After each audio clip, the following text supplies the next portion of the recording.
Mix Design is your one-stop shop for custom clothing with a personal touch. At Mix Design, we can help you tell your story through your wardrobe. Your imagination on a hat, shirt, pullover, or nearly anything wearable. And while you're picking out some custom clothing, check out the one-of-a-kind handmade soaps from the Bobcat Soap Company. Find us on Facebook and let us create custom swag just for you at Mix Design.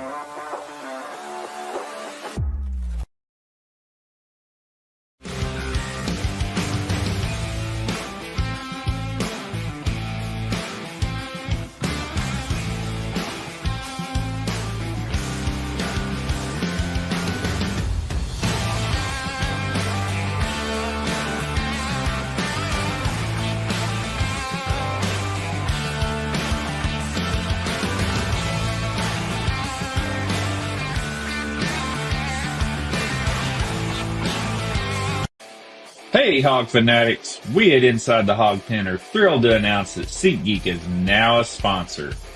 As brand ambassadors, we're excited to share that SeatGeek is a ticket app that simplifies the ticket buying process for all your favorite events. They provide a 0 to 10 score for each ticket, with green indicating a good deal and red indicating a not so good deal. As a special offer, Hog fanatics can get $20 off their first ticket purchase by using the code Inside Hawg Pen. Check out our socials for the link and remember to use the code Inside Hawg Pen. Yeah!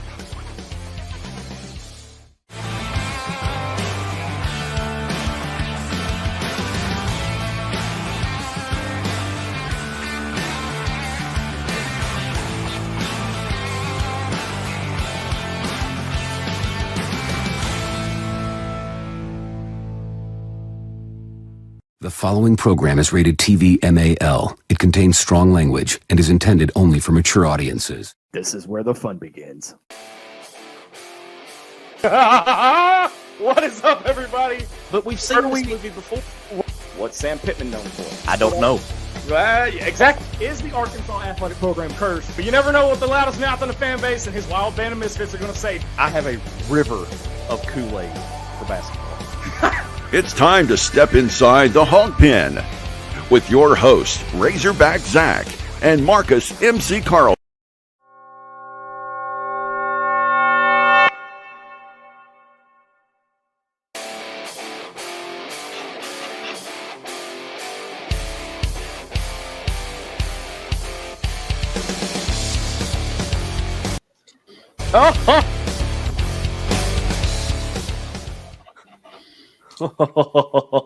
Oh boy.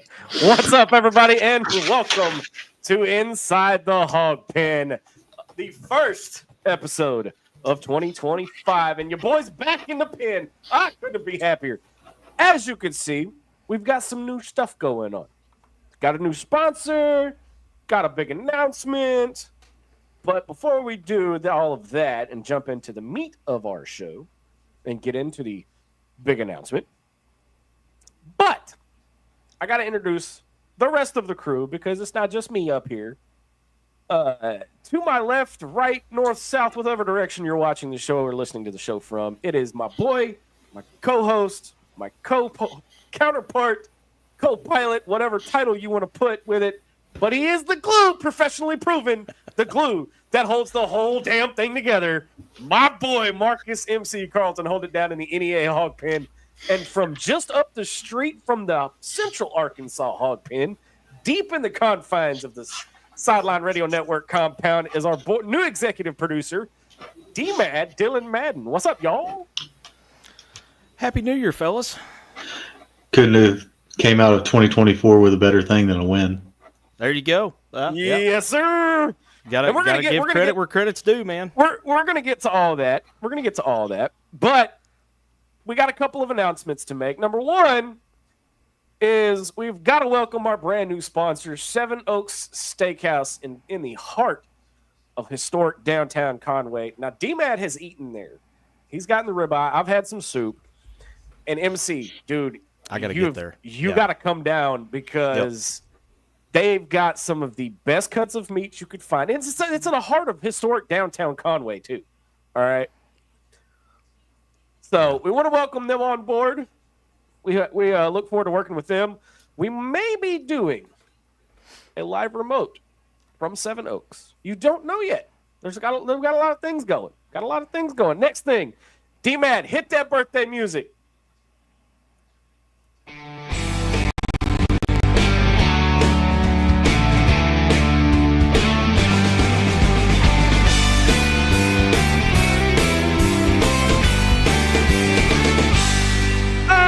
Boy, as you know, we like to give out our birthday shout-outs. Now, I wasn't on the show last week, so I would be remiss if I didn't mention. I did mention this on the Dave Ellswick show, and I did hold my own when it came to the School of Hog Hoops, but I was just a substitute teacher. But last week, our boy MC celebrated a birthday, and tomorrow is a very special birthday.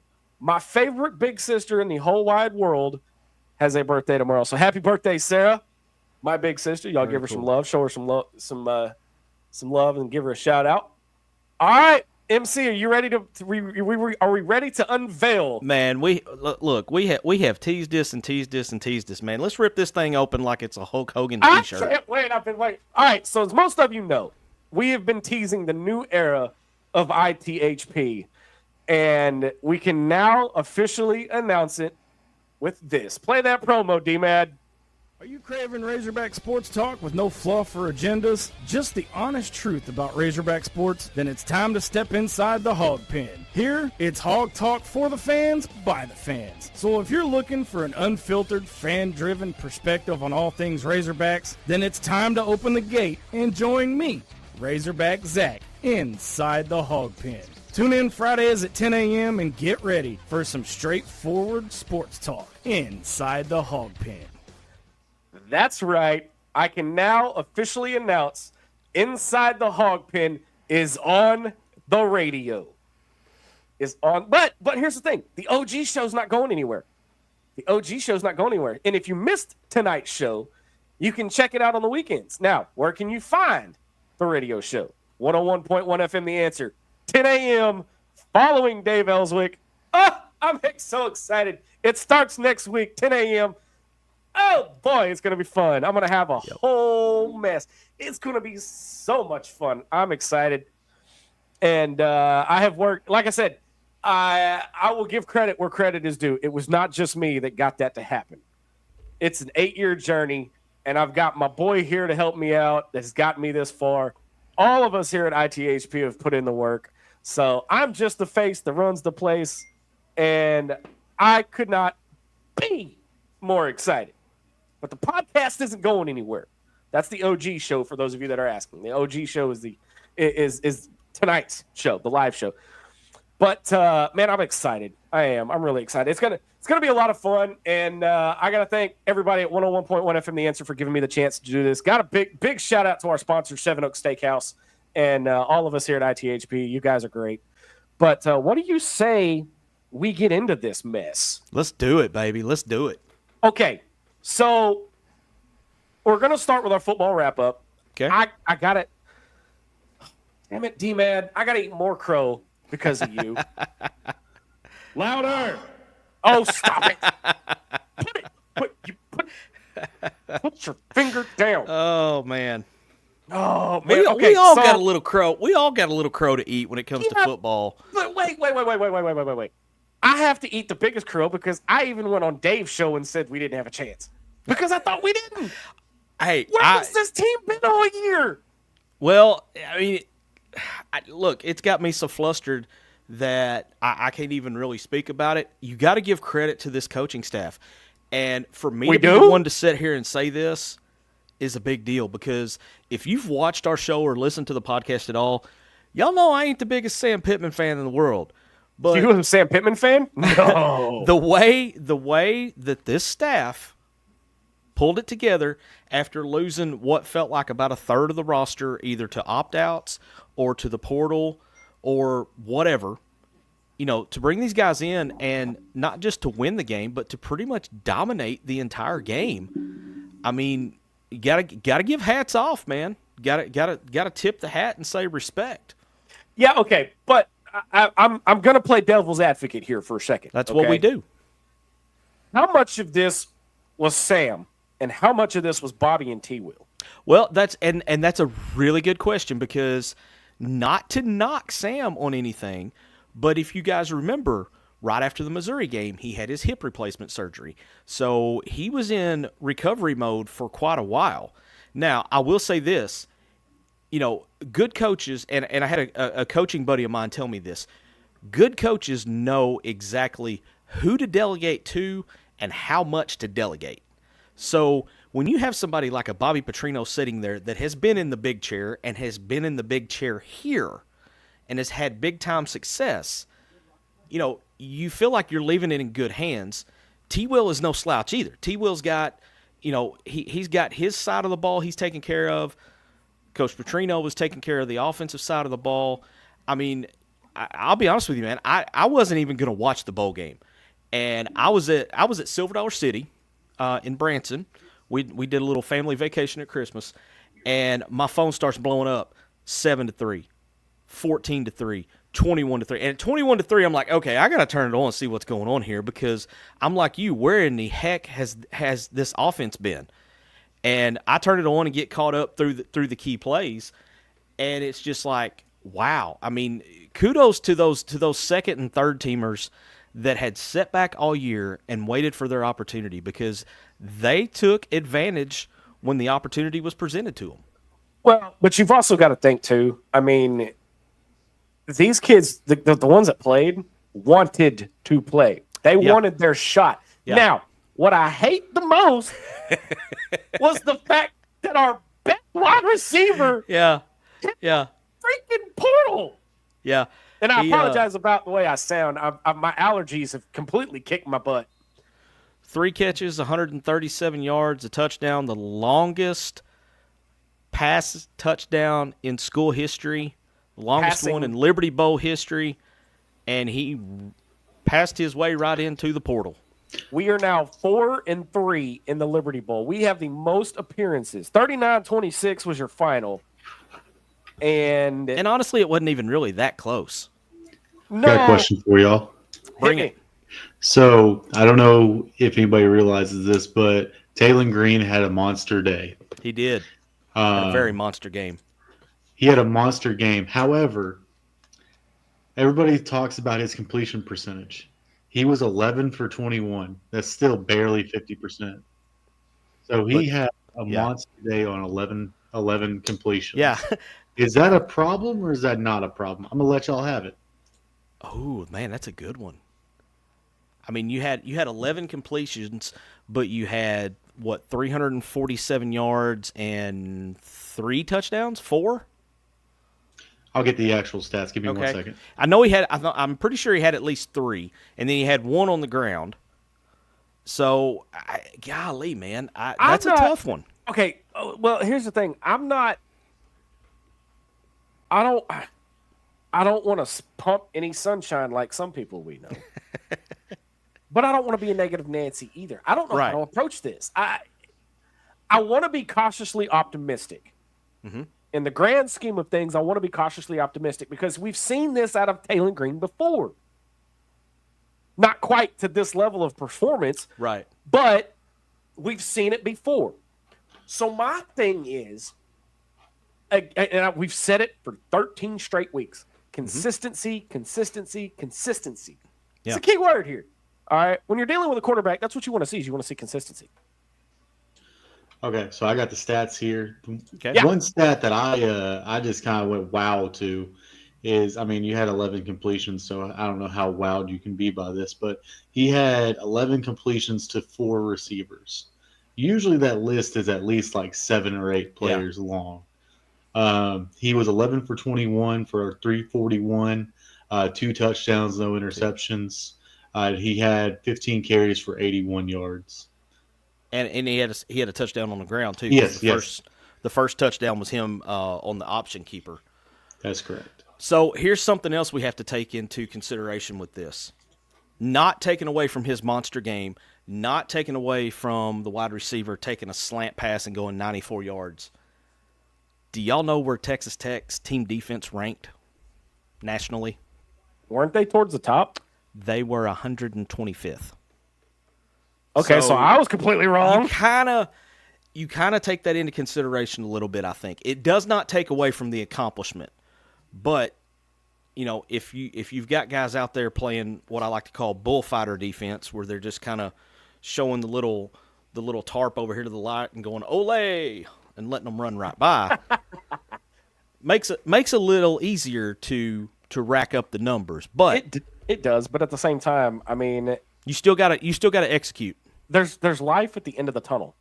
It seems that way. It showed.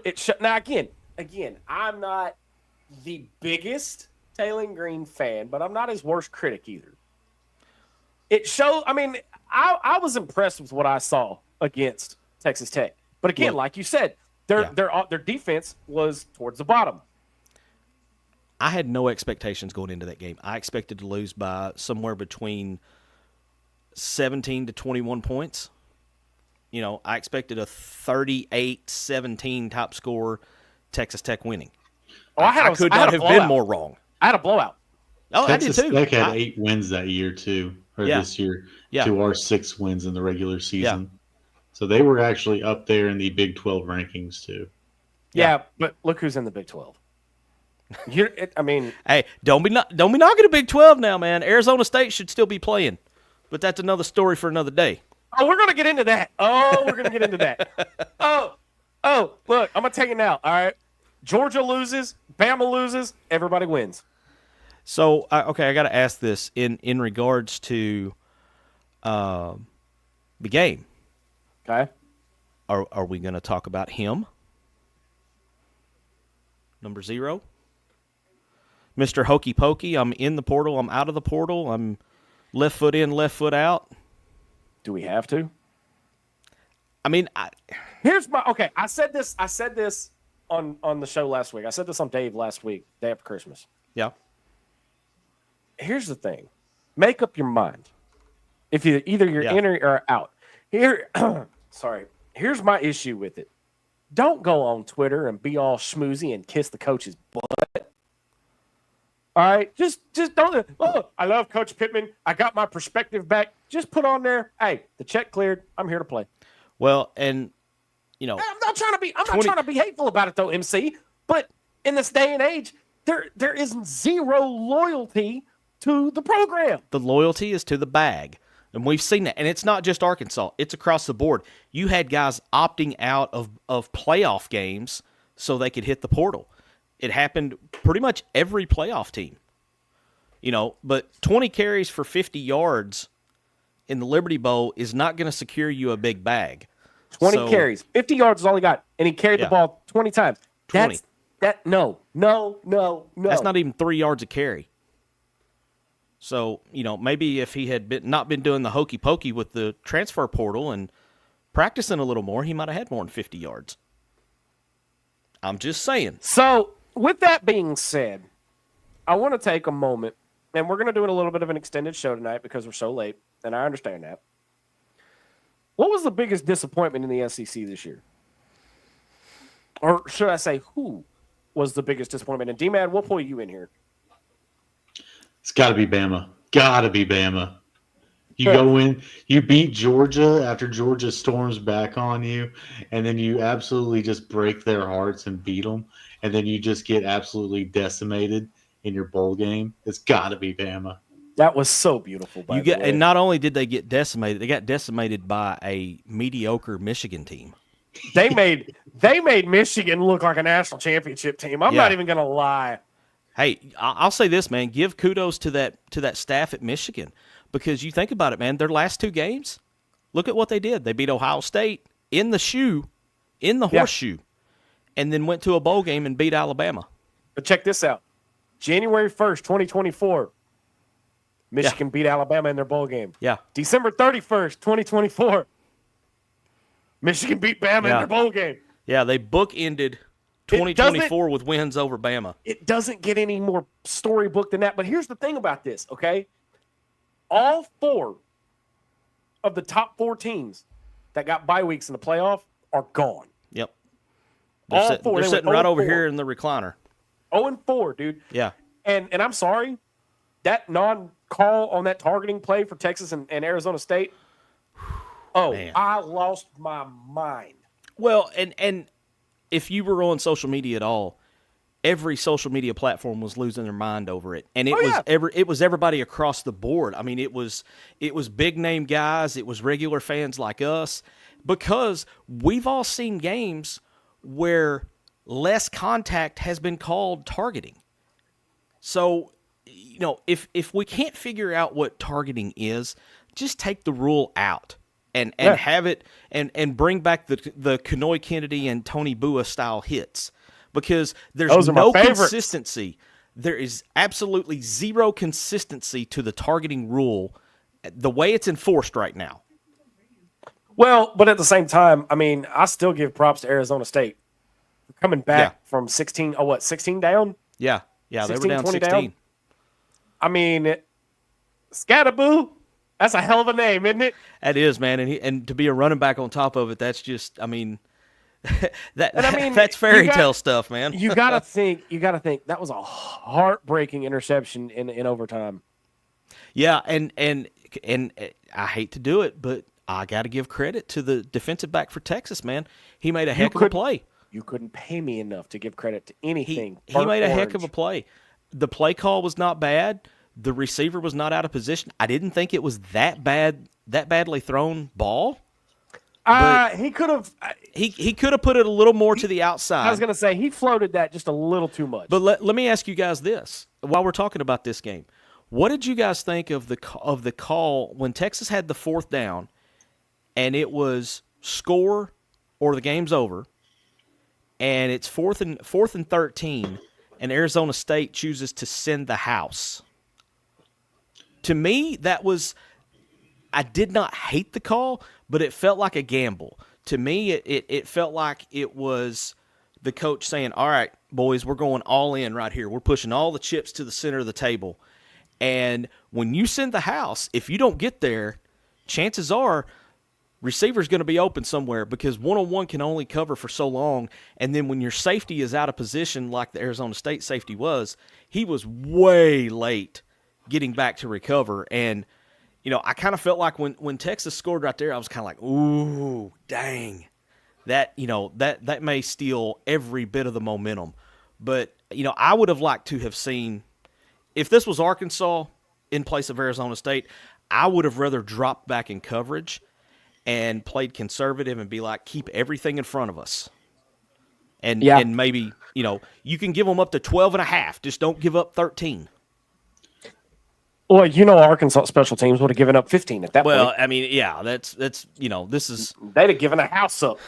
This is way way out in fairy tale land where we're doing this. But I want to jump back real quick to the biggest disappointment in the SEC because mine's a little different from defense. The Ole Miss Rebels. When you take into consideration how much money they spent in the portal, the schedule that they had, because the schedule was very favorable to them, and then they choked like they swallowed a chicken bone at home against a not very good Kentucky team. Yes. I mean, if they don't lose that and they go with 2 losses, I think they're in the playoff. I'm y'all are going to make fun of me for this, but I have a reason why I'm going to say this. I'm going to stay here at home, and I'm going to go Arkansas. Because you come out against Arkansas Pine Bluff and you score 70. All right? It looks like the team is gelling. You go to Oklahoma State, you have them on the ropes. You have that game won, and you keep making mental mistakes. Man, that's the one that makes me sick. A&M, same thing. You had that game won. Okay? Then you get to Tennessee, and you beat Tennessee, and everybody's thinking, okay, Arkansas is turning a corner. Arkansas is about to be a contender. Not a playoff team, but a contender in the SEC. Okay? They're going to be up there because Bama's dropped off. We thought LSU dropped off. Dude, this was the year, man. This was the year. This was it. And for Sam and this team to fumble so bad, I'm going to go literally there. Fumble. Yeah, I'm going to go there. Disappointment. They could have gone better. Now, again, I will say, and we can pull the tape from either here or Dave's show, yes, I'm aware that I said Arkansas was going to go 3-9, but so did everybody else. I said 4-8. I had 4-8. Everybody. Oh no, we gotta. No. We had the one dude. I mean, he said it on camera and off. Man, we got to give him his props. Do we again? We done it all. I know, season. But okay. Do you realize how obnoxious I would be if I was sitting in D-Mad's seat right now, and I had predicted 8-4, and everybody else was saying, "Have you met this man?" I mean, so all right. Let me ask y'all this in regards to Arkansas. You said Arkansas underachieved. On social media, there is I don't want to say the majority, a loud minority of fans that believe this 6-6 season was a success because of guys like me and guys like Zach picking 3-9, 4-8, and then they go 6-6. Do you think 6-6 is a success? Well, okay, and we've said this before. Okay, we've said this before. Look at the competition around you. Right. Okay, Texas A&M, LSU, Ole Miss, the last 20 years, Alabama. Mm-hmm. Okay, I'll even put the dork in. You got to put Missouri in there, man. You got to. They're choking on They're choking anyway. I can't say what I want to say, but yeah, we got to be careful now, man. we're big boys now. We can't say. But at the same time, you have to look at the competition around us. Okay, we're not in the Big 12. We're not in the Big 10, where it is right. Michigan and Ohio State every single year in the Big 10. Yeah. Okay, it's not the old Big 12 where it's Texas and Oklahoma every year with Kansas State sprinkled in every now and then. Okay, it's not the ACC where right. it's Clemson and nobody else. Yeah. Unless your name's Texas and you get Vanderbilt as your hardest team. Man. Outside of Georgia. How did they get that schedule? Arkansas fans have to understand 6-6 may be the best we can do because of the conference that we're in. I see. I don't think 6 is the best we can do. I think to me on average, let's put it on average, that's the best we can do. All right. See, I think 8 should be the goal every year. 6 should be the floor. 8 is going to be your norm. And then let's say once every 5 years, Arkansas should be able to jump up to maybe 10. Okay, we're never going to be Georgia. We're never going to be the Nick Saban Alabama. You know, we're not going to do that. But we should be able to do what South Carolina's doing, what Missouri is doing, what Ole Miss is doing. And those 3 teams that I feel like we should be on the same level with, they've left us in the dust. Missouri got back-to-back 10-win seasons. Well, okay, but you had to say that, took wind right out of my sail. Why don't you just kick me while I'm down? I mean, as gross as it is, you know. And the thing about it, though, is, again, number one, no divisions in college football or in the SEC. The SEC, yeah. Okay, no divisions in the SEC. Number two, you have again. This is a hill I'm willing to die on. I'm not a sunshine pumper. I'm a realist. Let's remember that. Competition around you. Yeah. Okay. Number 3, and this is the biggest one, and this is the one that irritates the heck out of me. You got to look at NIL. But Sam said we had money. He said money's not the issue. He said we got money. So what's the issue? The fans? If you're really going to let the fans... Okay. Hashtag coaching matters. I'm throwing a curveball. I'm throwing a curveball in this lineup. All right. If you're going to let the fans dictate your job, you are dumber than I thought you were. Hashtag coaching matters. Let's put this in perspective, okay? None of us here at ITHP, you and me, don't get paid for this. Well, no, we don't. We don't. let's imagine. I mean, we've seen how much hate we get.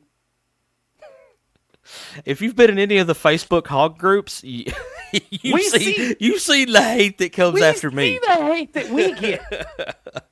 MC kind of throws his own grenades sometimes. I mean, I might step on a landmine every now and then. But if we let those fans dictate us and how we do the show from now on, what does that say about us? But you're going to take the highest paid state employee. Yes, he is a state employee. Yeah, he is. He gets paid more than the freaking governor. You're going to take the highest rating or the highest paid state employee, and you're going to say, oh, we've got the money, but it's the fans that are causing the issues. No. It's not. Oh, God. All right. Hold on, D-Mad. We're going to take another curveball. We're going to bring the wise man in here. What's up, Loki? Oh, I think I'm still backstage. Hang on. We got you, bro. Okay, now there I am. Okay, so we're talking about NIL and the 6-6 season. Yeah, I mean, we're mid. We've been mid for a little while, and I hate that. Yeah. But I think Petrino and Nutt both proved that we're capable of spectacular seasons. Yeah. You know, but not consistently. I don't know. I think Houston Nutt might disagree a little bit. Yeah. I mean, his first. He almost took us there, man. I'm trying to think back. Keyword. Almost. University of Almost, man. That's been a running joke with me and a couple of my buddies for a decade or more. But but the first sign that we were going to go 5-7 or the 4-8 year, everybody was on that train. Fire him, fire him, fire him, fire him, fire him. Bobby P went 5-7 his first year. There were people screaming then, fire him. Brett Bielema. Well, okay, all right. You mean Brett Throw Hands Bielema? Is that what you're talking about? Dude, Beamer was ready to go, man. Beamer was ready to throw it down. All 5'7" of them. Yeah. Beamer's got to look up to me, and I'm a midget myself. So, he's got to look up to me, and he's going to go out there and take on basically the big, pot-bellied grizzly bear that is Brett Bielema. Well, I'll tell you this. We're up against the break, Loki. If you want to hang around, we'll get with you after the break. MC, do you know what we need to go up against? That is a tomahawk steak from Seven Oaks Steakhouse and Seafood in Conway. Yeah. So let me tell you a little bit about, if you're not familiar with Seven Oaks Steak and Seafood, all right? It's time you discover Seven Oaks Steak and Seafood. It's your fine dining gym in Conway.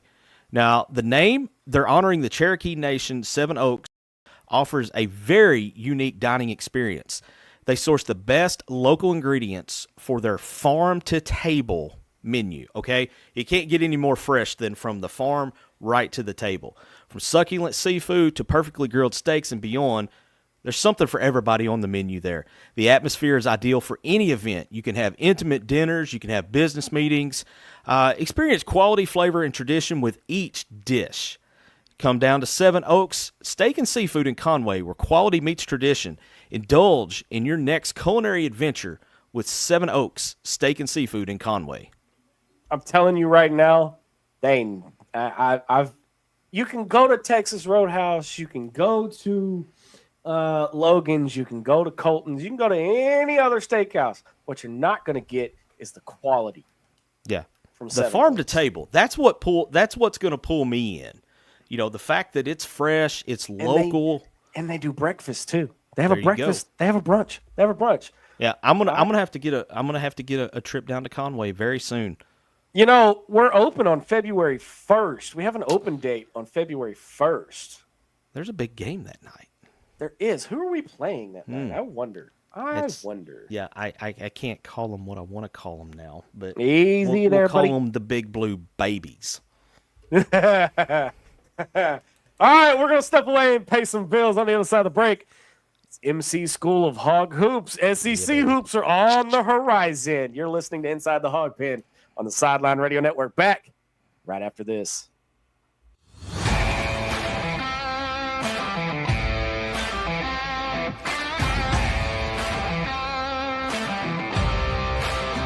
Mix Design is your one-stop shop for custom clothing with a personal touch. At Mix Design, we can help you tell your story through your wardrobe. Your imagination on a hat, shirt, pullover, or nearly anything wearable. And while you're picking out some custom clothing, check out the one-of-a-kind handmade soaps from the Bobcat Soap Company. Find us on Facebook and let us create custom swag just for you at Mix Design. Hey, Hog fanatics! We at Inside the Hawg Pen are thrilled to announce that SeatGeek is now a sponsor.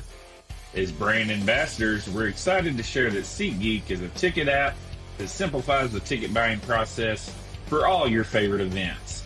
They provide a 0 to 10 score for each ticket, with green indicating a good deal and red indicating a not so good deal. As a special offer, Hog fanatics can get $20 off their first ticket purchase by using the code INSIDEHOGPEN. Check out our socials for the link and remember to use the code INSIDEHOGPEN. Yeah!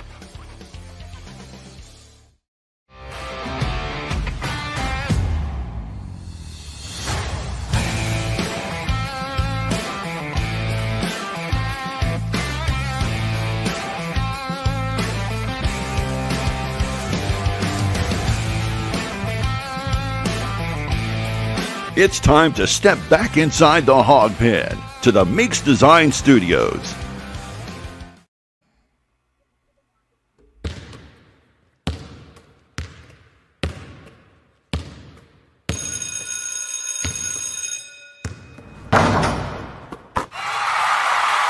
You're muted, MC.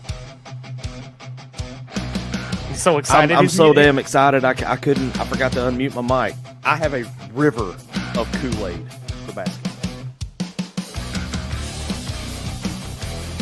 Yeah! Oh, boy. All right, school's in session. It's now time for MC School of Hog Hoops. All right, MC, so I'm going to start with this. Okay. Boogie Flan. He is a once in a million kind of player. Yeah. But what I saw against Oakland is something we haven't seen out of this team in I'm gonna say in years. We've got number 1 Tennessee on the horizon. Mm-hmm. Do you think Arkansas has a chance to win? No, I'm kidding.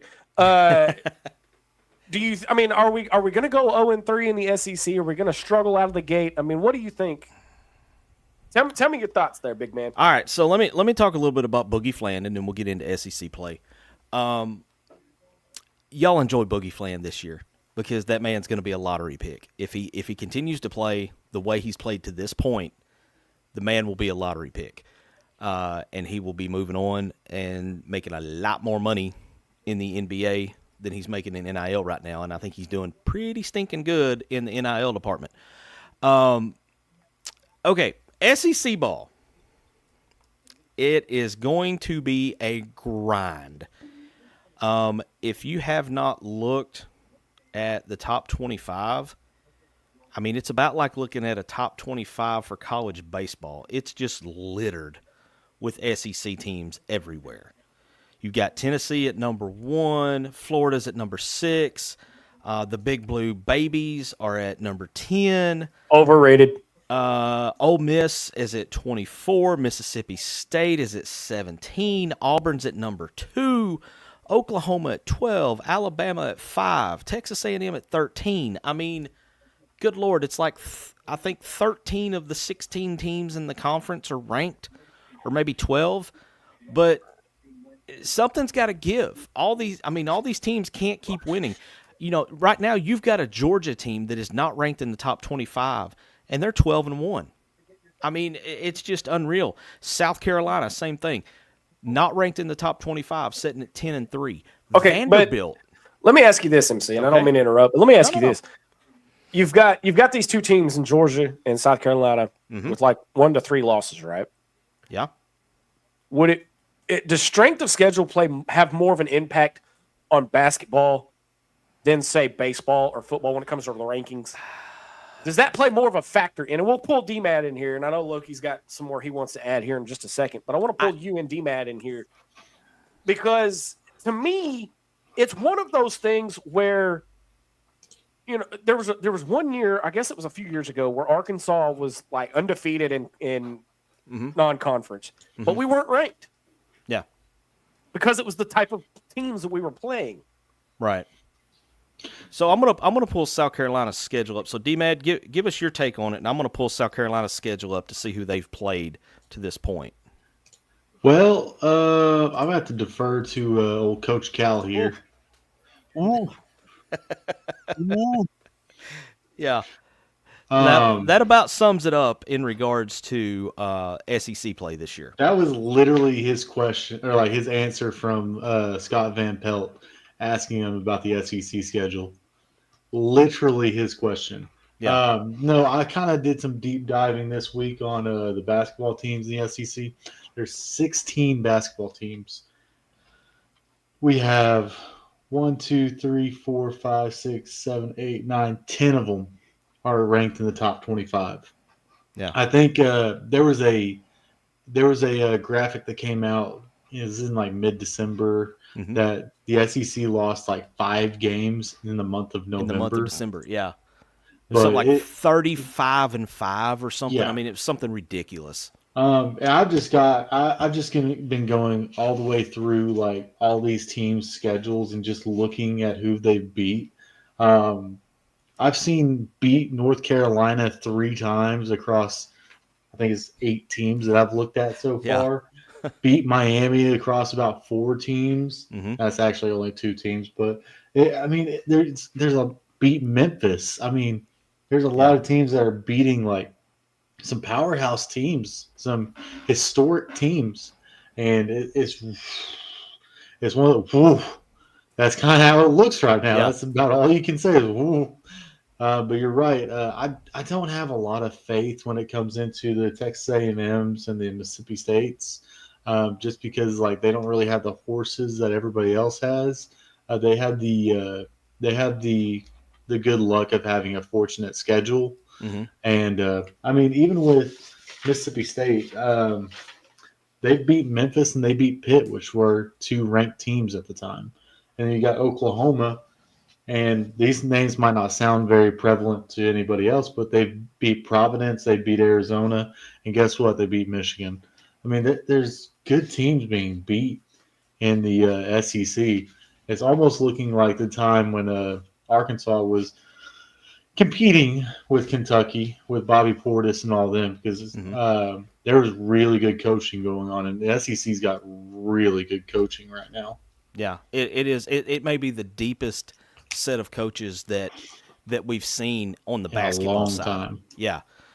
You were talking a little bit about their schedule. I looked at South Carolina's schedule just now. To this point, they have played 3 ranked teams. They've lost 2 of those games, and they've won 1. So 1 and 2 versus the top 25 is not real great. But then you go and you look at somebody like Tennessee. Tennessee has not played an easy schedule to this point. They won at Louisville. They beat Virginia. They beat Baylor, which, the same Baylor team that we lost to. They beat Syracuse, Miami. They went on the road to Illinois and won at the buzzer. I actually watched that game, and they hit a layup right. I mean, it could not have timed it any more perfect to not give Illinois a chance to even score. And then they had a couple of lower tier teams to kind of finish out the year. But I mean, you're talking about some big names there. And then, we don't like that team from Lexington, but I will give Mark Pope credit. They have not ducked anybody because they've beat Duke, they've beat Gonzaga. Let's see, who else have they beat? They beat Louisville. Duke. Yeah. Duke, Gonzaga, Louisville, I would say are their big wins. They lost to Clemson, which at the time looked kind of bad, but Clemson has kind of bounced back, and I believe they have been in and out of the top 25 since that win over Kentucky. The bad loss I would say for Kentucky right now is they lost to Ohio State by 20 in one of those made-for-TV games. I think it's like the CBS Classic or something. That was just an ugly game. But, man, you talk about going straight to the fire this weekend. Listen to some of these matchups for opening day of SEC play. All right, first game on the docket, Florida at Kentucky. That's number 6 and number 10. Then you've got 12-1 Georgia going to Ole Miss, who's number 24. That's 12-1 Georgia versus 11-2 Ole Miss. You got Arkansas and Tennessee playing 11-2 versus 13-0. You've got South Carolina going to number 17 Mississippi State. You've got Missouri, who's also 11-2, and we have to give credit to Missouri because, I mean, how many games in a row did they lose? Do we have to? Well, I mean, if we're going to be the dudes that don't have an agenda, we got to give credit where credit's due, man. I mean, we don't have to, but there's some of these teams on here I don't want to give any credit to, but man, they're playing so well right now. Auburn is a team. Auburn, yeah. I mean, just how I feel about Auburn. I'm sorry, but just to go through the top 25, I'll go. Yeah. All the SEC teams. Number 1 is Tennessee. Number 2 is Auburn. Mm-hmm. Number 5 is Bama. Number 6 is Florida. Number 10 is Kentucky. Number 12 is Oklahoma. Number 13 is A&M. 17 is Mississippi State. 23 Arkansas. 24 Ole Miss. I mean, that's just ridiculous, man. That is crazy. 4 of the top 6 teams are from the SEC. Yeah. 5 of the top 10 teams are from the SEC. 7 of the top 15 teams are from the SEC. Just insane. Well, and then, okay, so Missouri is going down to Auburn Saturday. That's a 3:00 game on SEC Network. That, a lot of people are probably thinking Auburn's going to blow that one out. I'm telling you, keep an eye on that game. I think Missouri will make a game of that one. And then you've got 2 unranked teams, but Vanderbilt's sitting at 12-1. LSU's sitting at 11-2. That's another game. And then you've got Oklahoma going to Alabama, and then the nightcap is Texas and Texas A&M. I mean, it's just we're going to find out real quick. We're going to separate the men from the boys really, really quick in SEC play. And I would not be surprised to see whatever team comes out of this insanity to win the regular season title. I would not be shocked to see the regular season champion have about 4 losses, because that's just how wild. That's just how deep the conference is, man. I mean, it's wild. Arkansas's got a huge opportunity Saturday. Can they do it? I don't know. Maybe, maybe not. I don't think they get blown out. This is Zakai Ziegler's 20th year in the SEC. I mean, wait. Hold on. I think, along with that, I think Tshiebwe is still in the lane at Kentucky. Yeah, no doubt. It was like that one kid at Purdue, Edey. Yeah, Zach Edey. Yeah. Well, hey, at least the one dude from Tennessee is now playing for the Lakers, so we don't have to worry about him going for 30. Oh. Well, MC, I tell you, it's the journey starts on Saturday for Arkansas to get to the big dance, which, by the way, would not be it would be completely disrespectful if I didn't say our thoughts and prayers are with Greg Gumbel and his family and everybody at CBS. Cancer freaking sucks. Voice of the NCAA tournament, man. He was always the studio guy. He was, man. It's gonna be different without him. But hey, I tell you what other journey that people can go on if they really want to is a culinary journey from Seven Oaks Steakhouse, and the way that these steaks are made and grilled, and just D-Mad, you had a ribeye, I do believe, right? I sure did. It was good, wasn't it? Did. That's my favorite cut right there, man. A ribeye. Oh, the season, the way they season them, it's not too much, it's not too little, but they cook it to the point where. And here's the thing, I'm gonna tell you this right now: if you have to use steak sauce for your steak, you cooked it wrong. Yeah, it ain't done right if you got to have sauce. Tell me more about this journey, MC. All right, so culinary journey that is Seven Oaks Steak and Seafood. That is the premier dining destination in historic downtown Conway. And we talked about this earlier. You know, they're named in tribute to the owner's Cherokee heritage. Seven Oaks is more than a restaurant. It is a full-on culinary journey. They believe in farm-to-table, sourcing the finest local products for their menu. Local. That's the key word. So if you're eating a steak, it's probably come from a farm somewhere in the state of Arkansas. They specialize in local products. If you prefer seafood, they've got seafood. They have vegetarian and even some gluten-free options on the menu. Now, not everywhere has that, and sometimes that's tough to do, but Seven Oaks can pull that off for you. They have a very warm, inviting atmosphere, perfect for special occasions like taking your wife out or your girlfriend out on a date, you know, or a special birthday party, anniversary party, whatever. Every bite of the food that you're going to have, it promises quality, flavor, and you're going to make memories while you're there.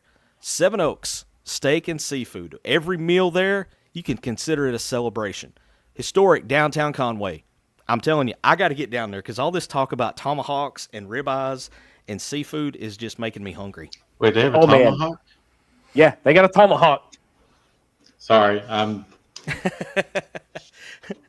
Put the record scratch in for D-Mad right there. Well, what? Right. What? Oh, man. All right, we're going to take another break, and when we come back, we are going to recap the big announcement that we had at the opening of the show for those of you that missed it, and then it's everybody's favorite segment. We're kicking the doors down. We're going to start out with our wise man because I know he's going to try to throw us another curveball. You're listening to Inside the Hawg Pen on the Sideline Radio Network. Razorback Zach, Marcus MC Carlton back right after this.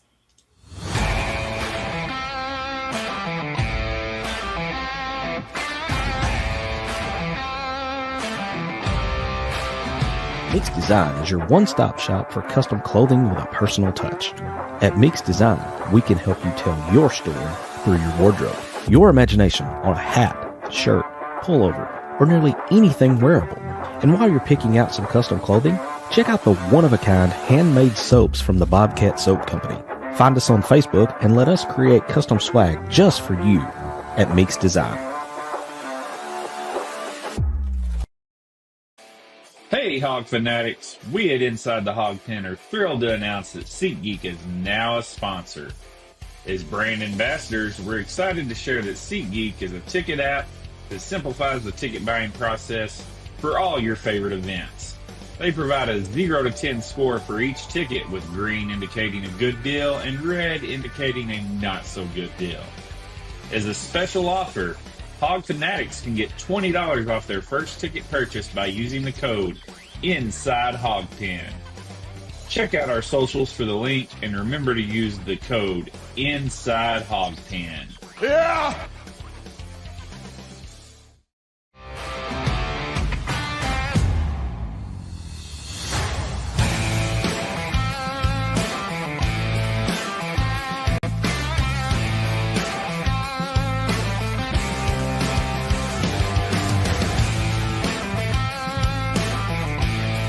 It's time to step back inside the Hog Pen to the Mix Design Studios.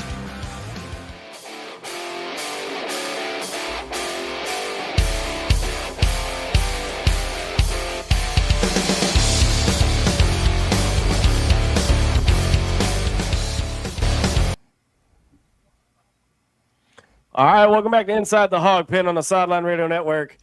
I'm going to place a few things real quick, D-Mad, so I'm going to take the board from you for just a second.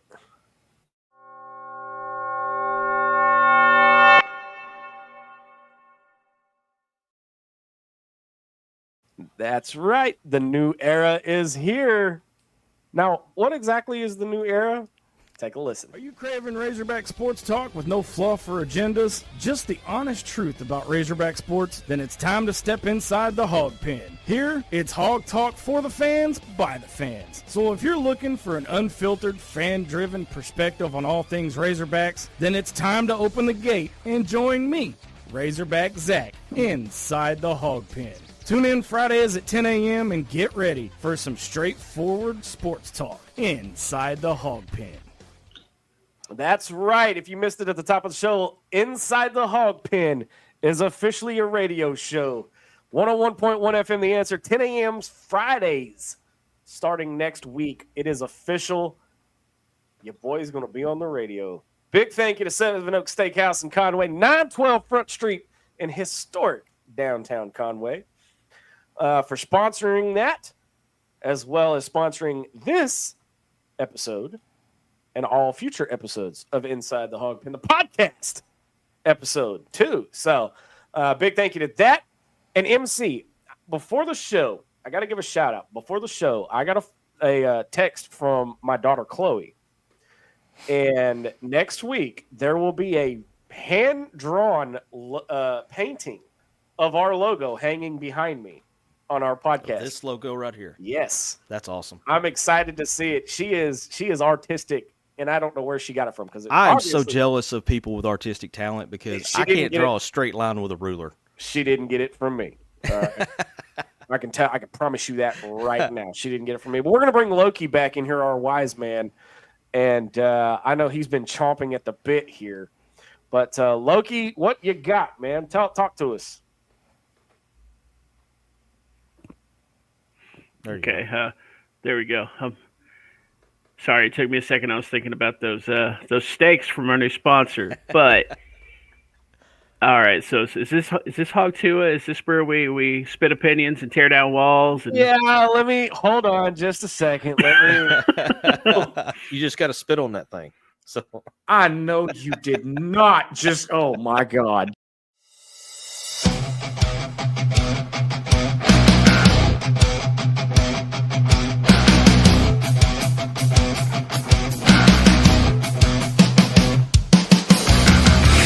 It's time to haul to it, y'all. That's right. It's time for everybody's favorite segment where we kick down the gates and let the fans have the floor. All right, Loki. Bring it, brother. You did. There we go. So, first off, I just want to say publicly on the air here that the logo pops on black. I'm just saying. Yes, it does. Secondly, I think he's giving hints there, MC. Yeah, I like it.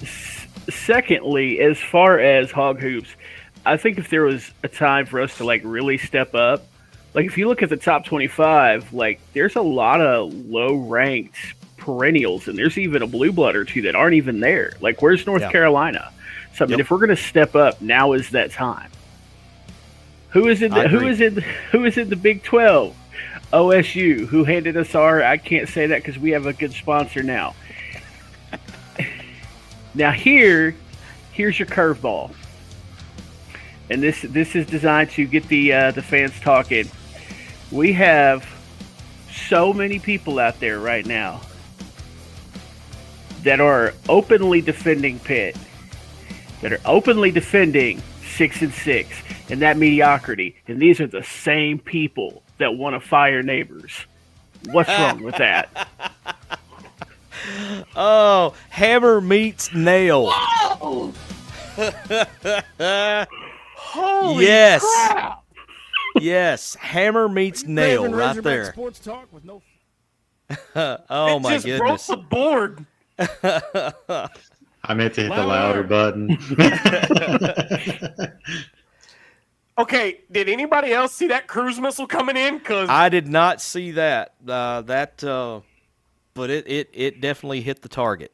I mean, if we're talking about inconsistency, in that case, it applies to the fan base too.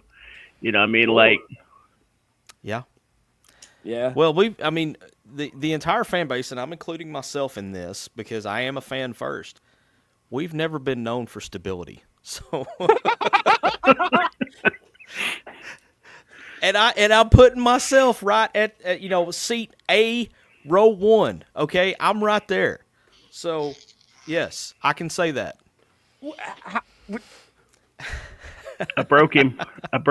Yeah, we broke Zach. Sausage. Really? I mean, for real though. I mean, like, why is mediocrity in 6-6 and okay, all right out of our football team, but when it comes to women's basketball, it's like, let's grab our torch and pitchforks and get this dude. You don't want to kick down that door. I'll tell you the door we want to kick down. Did y'all see what Dwight McLaughlin tweeted over the weekend? I did. I did see that. There's some problematic tweets that are coming out of that. Yeah, that. But anybody can say anything behind a keyboard. So, but he's not the first former player to make the insinuation that he made. True. Let's get to some of these comments, and we got to start out with Royalty. And Casey Sutton says, "Hi guys, so glad you're back. Hey, I'm glad to be back. Yeah. But hey, let's take a moment real quick, and we're glad that you, Casey, have kicked Cancer's ass not once, not twice, but 3 times. Yeah. She is a 3-time cancer survivor. Holy crap! It's amazing. Yeah. It really is." And then, of course, Mama Linda says, "Hi, guys. Happy New Year. Hope your holidays were filled with love and blessings." They were indeed. They were indeed. Thank you. Thank you. Aaron More than says, I "Hey, deserve." guys." Aaron says, "Hey, guys." And then we're going to skip that one. we're going to skip that one, too.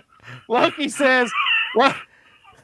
Why don't you just go ahead and read your own damn comment?" What, Zach is going to eat crow like the football team eats L's a little at a time, but not enough to really do much? I hate all of y'all right now. Ooh, boy. If it needs steak sauce, it's not cooked right, Zach. That's what you said. It's the truth.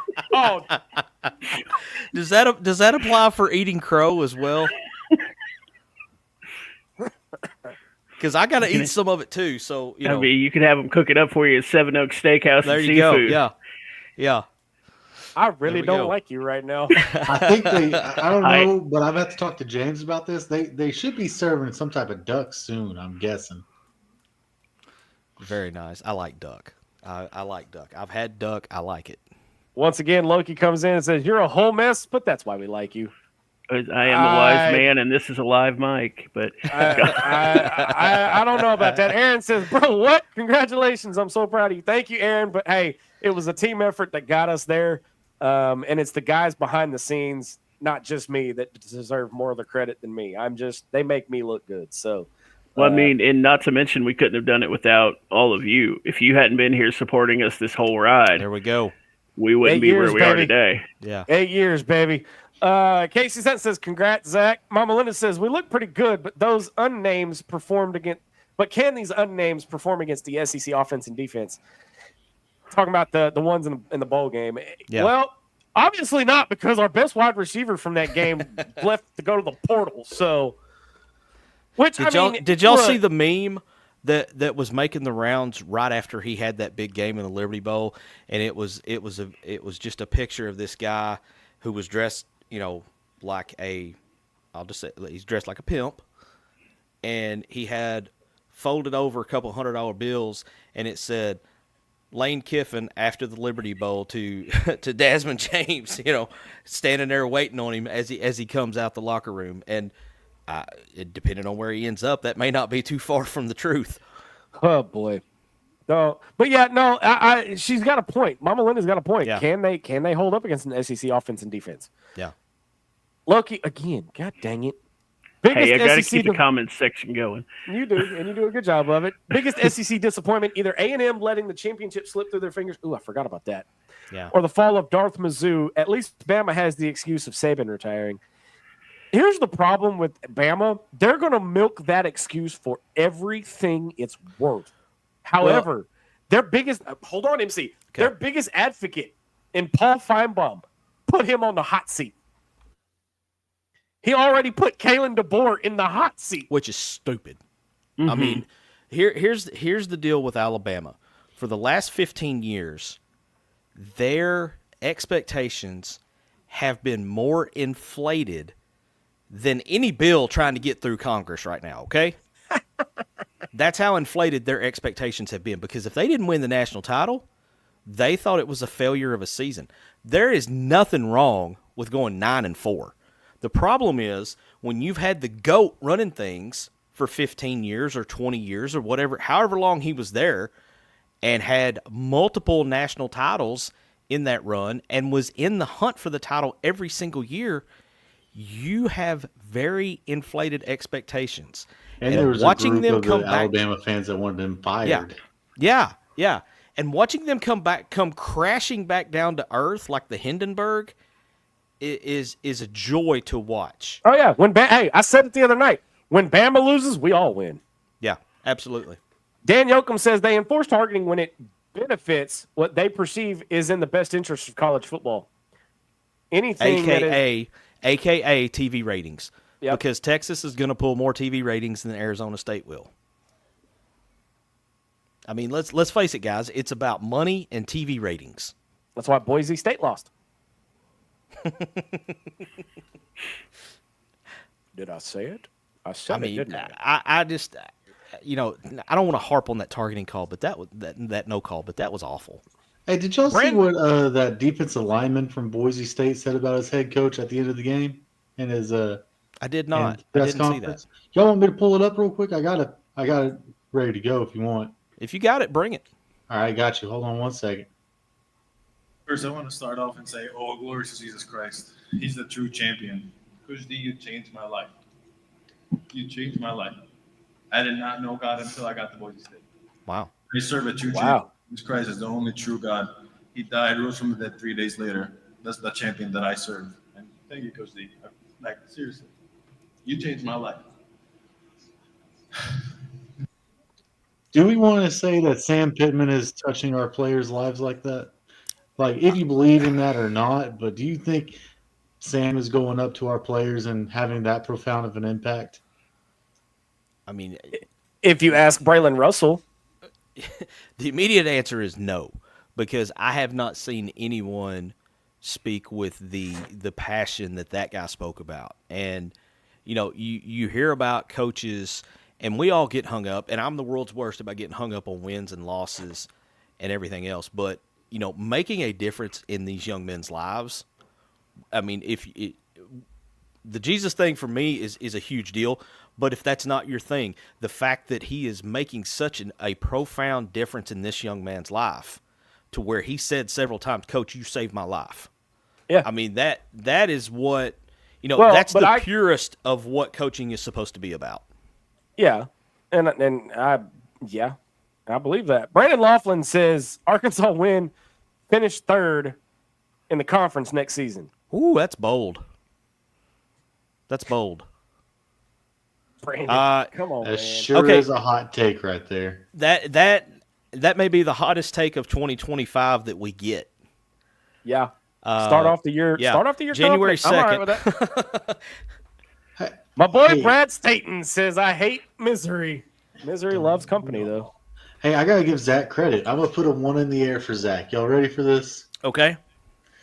Zach said at the start of the. Don't look at me like that. I'm really about to give you credit. I feel like this is a setup, just so you know. It's really not. It's really not. So I remember at the start of the year, Zach said Alabama was going to lose 4 games.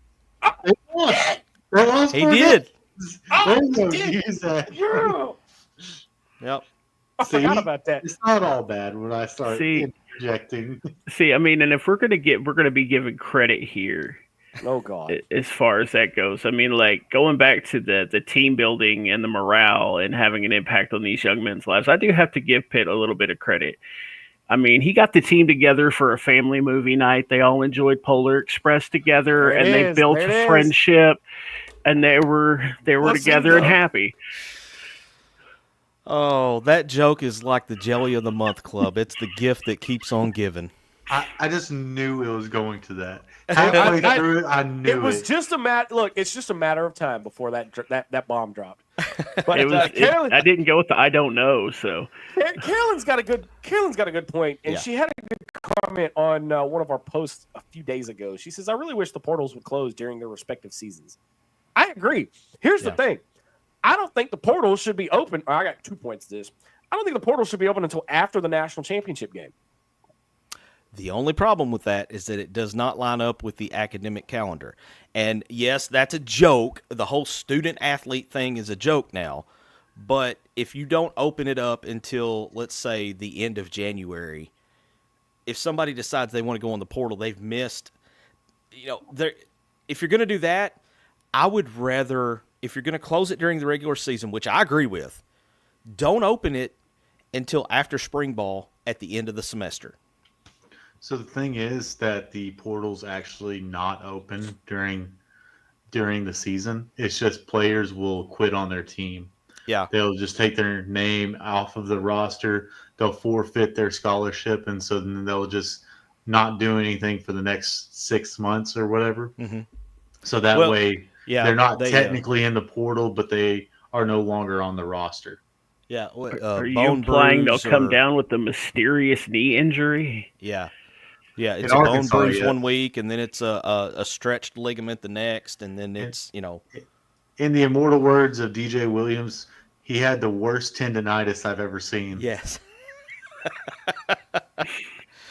And who knew the cure for a bone bruise, tendonitis,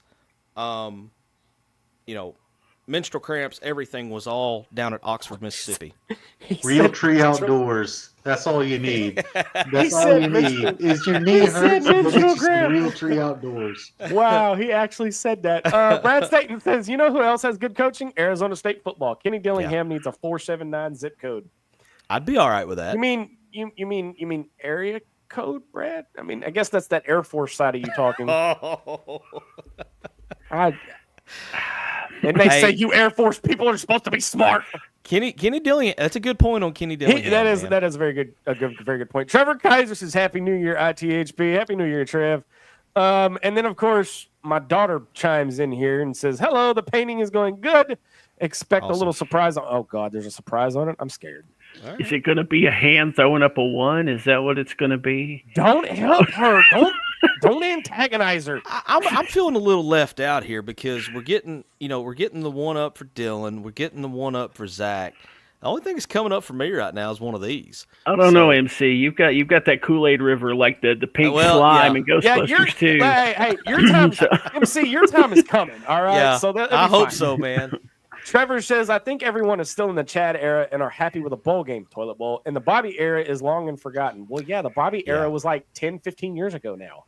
Yeah, I mean, you're talking 2011 was 14 years ago. So, but I do think his first line there, I think most of the people that we've seen on social media that are defending Pitt and defending 6-6 as a success, they're doing so because in their head, all they can remember is 2018 and 2019 when it wasn't even the bottom of the barrel. It was underground below the barrel. And they're using fear to say, well, this guy's at least getting to 6-6. What if we fire him and we go back to the 2-10s? Okay, fair point. But what if you fire him and what if the next guy comes in and goes 10-2, 10-2, 11-1? It's just as likely to happen as the 2-10s. All I got to say is me and Monte Harris remember the Bobby Petrino years from our time in high school. I remember the Bobby Petrino years, yes. But you weren't in high school then. No, I was. Look, don't feel bad. Neither was I. Hey, look, they're faking another injury. I think. You know who the coach was when I was in high school? Don't what you say Frank Broyles? Don't you say it? No, I was actually not going to say Frank. John Barnhill. No. See, you're not that much older than me. I'm either going to go Hatfield or Holt. No, I'm not that old. Danny Ford. Out. See, I said it.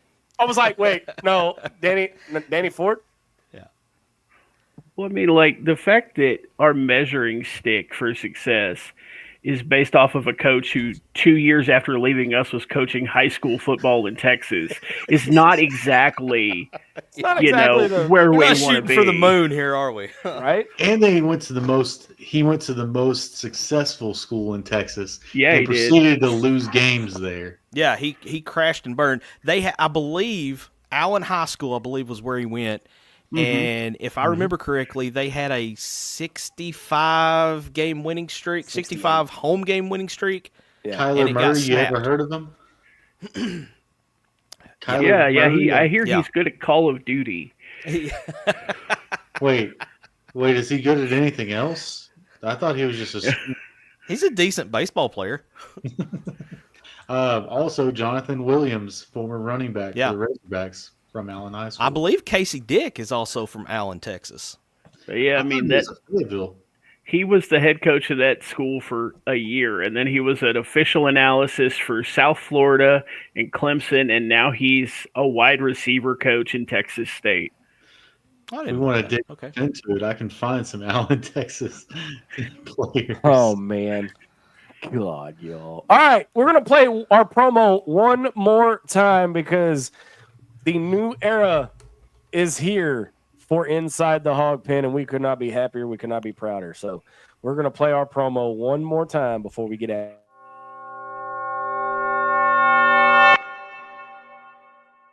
Are you craving Razorback sports talk with no fluff? Just the honest truth about Razorback sports? Then it's time to step inside the Hawg Pen. Here, it's Hog Talk for the fans, by the fans. So if you're looking for an unfiltered, fan-driven perspective on all things Razorbacks, then it's time to open the gate and join me, Razorback Zach, inside the Hawg Pen. Tune in Fridays at 10 a.m. and get ready for some straightforward sports talk inside the Hawg Pen. That's right. Inside the Hawg Pen is now officially a radio show. You can check us out in Central Arkansas, 101.1 FM. The Answer. If you are outside the Central Arkansas area and you want to hear the show, download the 101.1 FM and The Answer, the app, and download that. You can still catch us anywhere you are, 10 a.m. to 11 a.m. Fridays starting next week. So let me ask a question about that, Zach, just to kind of make it a little more interesting. Can they call into that show like they do to Dave's? Yes, they can. 501-823-0965 will get you on the air. Once again, that phone number, 501-823-0965 will get you on the air at 101.1 FM The Answer during Inside the Hawg Pen. And if you want Zach's phone number, it's 501. We'll tap it out in Morse code, see if anybody figures it out. If you want Zach's phone number, we are always looking for new sponsors for here on Inside the Hawg Pen. There you go. Yeah, for the right price, for the right price, we'll make anybody's phone number yours. Okay, so it's 501 louder. No. Yes. 501 louder. All right, with that, we're going to go ahead and wrap it up. Final thoughts before we get out of here. MC, we'll start with you. Man, big game at Tennessee this weekend for Calipari and the Hogs' first, I would call it the first true road test. Load up the flamethrowers, man, and let's go to Rocky Top and burn it down. Yes, sir. D-Mad. Good old, never mind. Yeah, I'm really ready for this this baseball. Wait, checks notes. Basketball season. Yeah, it's gonna be pretty exciting in the SEC this year. So, I said at the end or when we got Cal that we're gonna have 25 wins and a second round exit. So, hopefully, that's somewhere close. But that's all I got. Wrong, but that's just me. Wise man, do you have a final thought? It feels pretty awesome to honestly sit here and tell you in truthfulness that I think we can beat Tennessee. I mean, I know that's out there, but I think we can do it, and I have my Kool-Aid ready. And one more thing about Allen High School, you know who else played there? General Booty. Zach?